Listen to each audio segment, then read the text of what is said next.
All right, so we'll go over the assessments kind of at the end, just in case anybody hops on and has questions about it. So what I thought we'd do, first of all, is just talk about, so far, what have we covered and what are we doing? So far, we're writing down, we're journaling, we're writing down kind of what we're doing, and you make that your own. You can document your goals, you can document your thoughts, you can document your, like your weight or your food, and one thing I wanted everybody to do was document their food so that we can get honest about what we're eating. So, so we're doing that, and then we're going to do our assessment. So we'll talk about that towards the end. And then from the assessments, we're going to set goals. And the goals are going to be very specific to where you were lacking on your assessments and other goals that you have for yourself. So if you know that you want to be able to hike a certain trail or be able to walk a certain, trail in your community, or push your kids on the swing, or have enough energy to chase them, then that would be another goal that you would have. And again, we talked about other separate goals last time, like getting in and out of the floor, or some people, I don't know everybody's activity level. Some people may have a hard time just getting out of their chair. So depending on what your activity level and what you want to do, that's where your goals are going to be. So we'll talk about that toward the end. And then answer any specific questions that we have for that. But I want to talk about exercise specifically today and why we're interested in exercise. As we get older, we lose muscle mass, right? We lose our bone mass. As you lose muscle mass, your bones are not as strong because they're not told to be as strong because your muscles aren't pulling on them as much. So we can get sarcopenia, which is muscle loss. Sarco meaning muscle, penia meaning decreasing, right? So, and then we can get osteopenia or osteoporosis, which is decreased in bone strength and bone density. Another thing that happens as we get older is we lose our ability to breathe in air and out very fast, and that's called our aerobic capacity. So that can happen because we just don't do as much. It can happen because we have smoked and we have COPD, or we have an injury to our lungs. We had COVID and we have a long COVID, right? There's a lot of reasons, or just not doing things. So if we're sitting for the most part, which most of us do for our jobs, or driving for the most part, which I do for my job, that's the majority of my day, we're not getting that aerobic capacity throughout the day. So as we get older, we just do less because we're not kids anymore and we're not running and jumping and playing. So we lose that ability of our endurance for VO2 max. And VO2 max is just, like I said earlier in the other video, is just the ability of your lungs to take air in and breathe air out fast, very fast. They also, part of that VO2 max is also your recovery from that. So how long does it take you to come back down to baseline, right? And that's another kind of portion of that as well. And then the main thing as we get older is we want to maintain our independence, and we want to decrease our falling risk, okay? And that's one of the big things that we talk about with hiking. When I talk about to the hiking groups and stuff, I talk to them about, like, we're all going to fall on the trail at some point, right? But we want to be able to maintain our balance in those extraneous positions, right? So towards the end, like our 4th week, or maybe if we push it out at maybe the 5th week, we're going to work on some balance and posture and that kind of stuff too, and some stability training for that. But that's important too. But our fall risk comes from a combination of all of these, except for the endurance. But we need to be strong, we need to be flexible, and we need to have strong muscles and strong bones. And if we do fall, if we have weak bones, then we have a chance of injuring them. So it all kind of goes together, and it all sums up to the end in the health span, like how long are we healthy and can maintain our independence. Okay, so let's talk specifically about some areas of exercise. Your areas of exercise that you're going to be focused on for you is based on your specific areas of improvement that you found. So if you're lacking in your VO2 max, then we're going to do some things to increase your endurance. If you're lacking in your strength, like your sit to stands or your wall sits, we probably need to do some lower body strength, right? If you're, hello visitor. I just noticed Andrew walk past. I'm like, who is he? If you're lacking in your strength for your upper body, then we need to do some upper body strength, right? And then if you're lacking, endurance, we'll do it. I already said that. Okay. I'm getting sidetracked here. So I want to talk about 2 very specific things, though, that we're going to talk about that are kind of new. So we all know about going and lifting weights, right? We all know about taking the dumbbells and doing weight training or going to the gym and moving the gym equipment, right? But one thing that I used as a physical therapist to prevent injury for people who are just trying to get back into it is called a slow burn exercise. So basically what you're doing, let's just say, for instance, let's take a goal. My goal is to I'm able to do 3 push-ups on my knees. Okay, so we'll take me for example. My goal is to be able to do, my first goal is to be able to do a push-up on my hands and feet.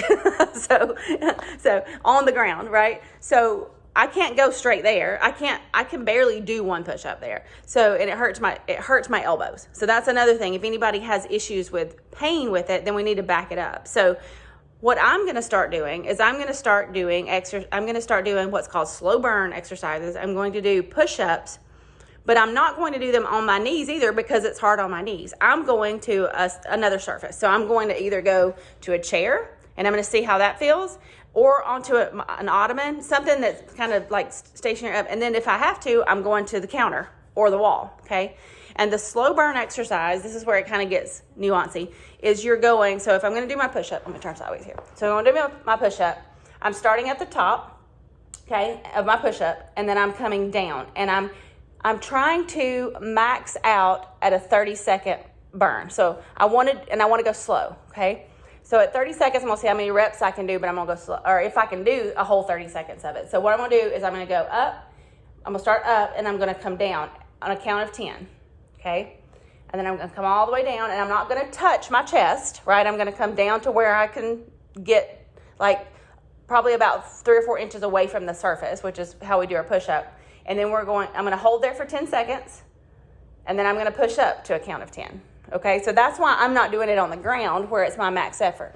I want to do it where it's easy enough that I can do a 10-second down, a 10-second hold, and a 10-second back up, okay?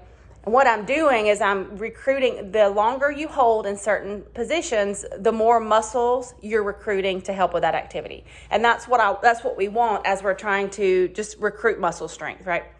So that's what a push-up would look like. If you can only do them at the counter or only do them like on an ottoman or chair height, then you would maybe want to go to the wall to do that. And again, remember, we're keeping our elbows in, right? So we're bringing our elbows right beside our body for those. You can work on out, but if you have any shoulder pain, you don't want to go wide with those yet. You want us to stay here, okay? Because we're mainly working chest and triceps here, okay? So that's what a slow burn is. So how would that look with a squat? I'm going to do a squat. I'll show you. You'll let me know if you can't see me. I'm going to come up here. Okay, so how would that look with a squat? So basically with a squat, it would look the same. So you would go down to a count of 10. I don't know that I'm not counting, so we'll just say that's 10. You're going to hold off of the surface. So you're not going to go all the way down and sit, right? And hold there for 10 seconds, right? So you're going to go 1, 2, 3. If you're not good at counting, you can do your watch, okay? And you're going down. You're going to hold for 10. And then let's say that's 10, and then you're going to come up for 10. So it's a really, really slow burn, okay? So if you can't do, let's just say, okay, so what if you can't go down for 10, hold for 10, and come back up for 10?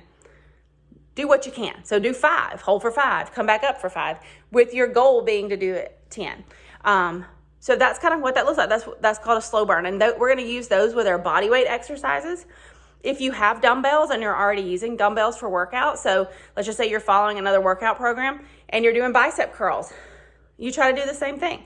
Now, when you hold up here for bicep curls, that's not hard, right? So you may see that's, so you may want to not come all the way up. You may want to come partially up or midway up, but your bands are going to work better for that.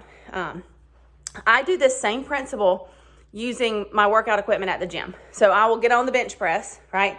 And I will push really slow, and I have to adjust the weight, right? So that I can do that. Maybe I can push fast if I got my momentum going. I can push fast. I don't know what weight I can do. Let's just say 30 pounds, right? But I can't do 30 pounds doing it slow. and holding it with my elbows not locked fully out, right? You don't want to do that. You don't want to lock your elbows fully out and hold that in position, okay? That's not, you still want to have a little bit of tension. You like my wiggly arms there? You still want to have a little bit of tension in there because you don't want to lock your joints out, because then you're putting too much stress through your joint. So that's how an exercise machine would look, okay, in that aspect.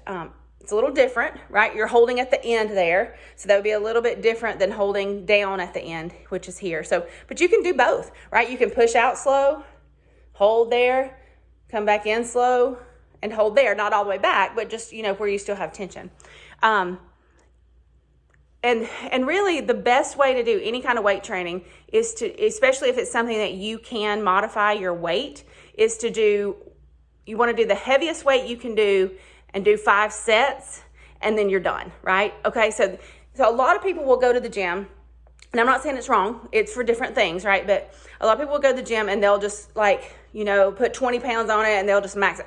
We're going 2 sets of 10, 3 sets of 10, 3 sets of 12, right? And we're going fast, right?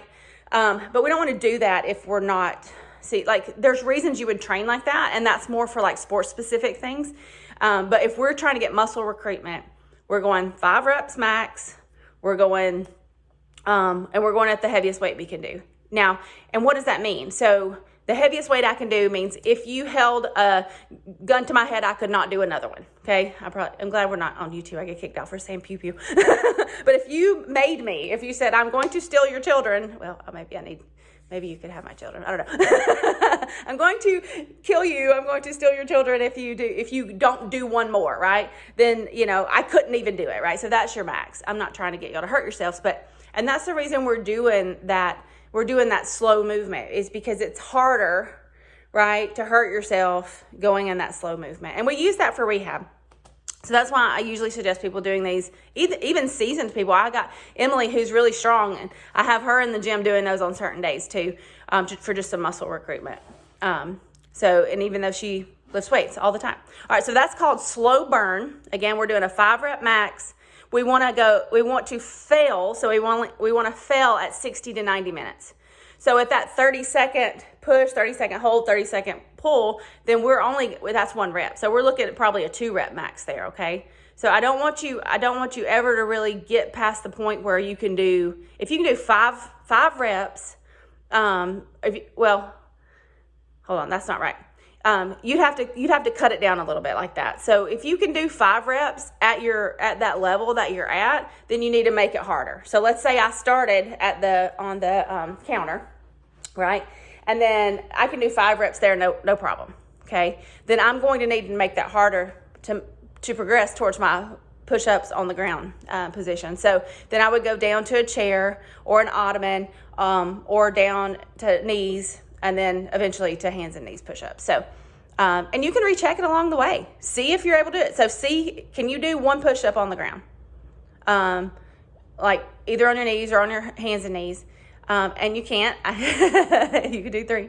And you can, and then you can, and then see if that gets better in a week. I mean, you can recheck it every week if you want to. I mean, I know some people who weigh every day. So you can recheck your push-ups every day. If you're doing them, so start at the beginning, try a push-up on the ground. See if you can do 2 or 3 or 4 or 5 now, and then do the slow burn exercise. So, but that's what that's going to look like. And then, so slow burn is for muscle strength. And then we have sprint interval training. Has anybody ever heard of sprint interval training? Raise your hand. You will in a minute. So sprint interval training is basically you're going to do, if you have time, my suggestion to you is to do 30 minutes of this at least once a week. 2 times a week if you can, okay? And then you're going to we'll talk about your other steady state cardio that you're going to do maybe two or 3 times a week as well, okay? But the sprint interval training, what you're going to do is, so let's say you're walking. Let's do walking, for instance. Say your activity of choice for aerobic capacity is walking. You're going to walk. You're going to start out walking. You're going to warm up for about 5 minutes, okay? Just of walking at a leisure pace. Don't just get out of the car and just take off, right? You're going to walk for about 5 minutes at a leisure pace. Then you're going to, so that's your warm up. And this is part of your 30 minutes. So the first 5 minutes you're walking, and at a leisurely pace, and then for 10 to 30 seconds, you're going to go as fast as you can go, like someone's chasing you, okay? So you can, and it's good to vary it. So the first go 10 seconds, like somebody's chasing you, okay? And then maybe the next time you do it, do 30 seconds, and then vary it up. Or if you just want to stick with 10. So then what you're going to do is you're going to recover. So this is where a heart rate monitor would work really well, or you'll have to check your carotid pulse, or you just need to go back down to where you feel your heart rate is kind of slowed back down, okay? Hello? Which one was that? It's Hunter. Oh, was it Hunter? Hey, Hunter. So I'm going to get a sip of water, too. All right, so you're going to warm up for 5 minutes. Then take off like somebody's chasing you for 10 to 30 seconds, whatever you can do. You may be only able to do 2 seconds. I don't know, like depending on how hard you're moving, right? You may be done, and you maybe have to stop at that 2-second mark. But go like somebody's chasing you for 10 to 30 seconds at the most, okay? Then you want your heart rate to come back down to what it was when you first started. And then you're going to go again, okay? So, it says my meeting will end in 10 minutes. That's interesting. I must only have a I think. Okay, so we got 10 minutes. I got to be quick. And then we can come back on, or we can FaceTime for you and me and Haley if y'all have questions. Okay, so that's the sprint interval training. You're going to do 30 minutes of that. You're going to warm up for 5 minutes, 10 to 30 seconds of going as fast as you can, and then you're going to recover your heart rate, and then you're going to go again. You keep going for 30 seconds. You keep going for 30 minutes, okay? And whatever you can get in with that. So what are some ways of doing that? You can do it on the bike in the gym, and then just pedal as fast as you can, right? For 10 to 30 seconds, and then recover your heart rate. You can do step-ups, and just step up as fast as you can, and then go back to step it up slowly to get your heart rate back down. You can walk or run. If you're a runner, go for it. Take off sprinting for 10 to 30 seconds, and then walk again or jog, depending on if you can bring your heart rate back down to your resting heart rate by jogging. Some people can if you got a good aerobic capacity. If you have bad knees and you cannot sprint, okay, find a hill. Go up a hill for 10 to 30 seconds, right? And then walk back down the hill. Right? Yeah, it may take you 10 to 30 seconds to get up that hill, but I want you to go up that hill like someone's chasing you, right? If it gets and what the zone we want our heart rate to be in at that point is where we cannot hold a conversation, okay? Where you could not, you could try to talk to somebody, but you're like somebody's chasing you, and I cannot tell you there's danger. You just need to follow me, right? Okay, so that is your sprint interval training. That's 30 minutes. Pretend a bear's chasing you. Just don't trip anybody on your way.